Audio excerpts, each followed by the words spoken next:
আসসালামু আলাইকুম, কেমন আছেন সবাই? আলহামদুলিল্লাহ, আমি ভালো আছি। এসেছি বাবার বাড়িতে বেড়াতে। তো এই সময় আমাদের এলাকায় এই শাকগুলো অনেক পাওয়া যায়। এখন বিকালবেলা, বিকালে চলে এসেছি বাড়ির পাশেই মাঠে। মাঠে এসে তো আমি অবাক, খেতে এত সুন্দর শাক হয়েছে, তুলতে চলে এসেছি।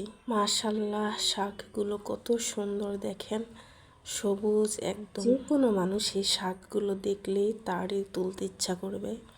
তো আমি কিন্তু একা একা শাক তুলতে আসিনি, আমার সঙ্গে আমার আরও বোনেরাও এসেছে। এই শাকগুলোকে কোন এলাকায় কোন নামে চিনে এবং কোন কোন এলাকায় পাওয়া যায় আমি জানি না, কিন্তু আমাদের এলাকায় বৈত্যার শাক নামে চিনে। বেশি ওই যে কথা আছে না, বেশি দেখলে মানুষের মাথা ঠিক থাকে না যে কোনো জিনিস না। আর যদি না থাকতে বসে বসে খুঁটে খুঁটে এক জায়গায় উঠে তো মাথায় নিতেছে।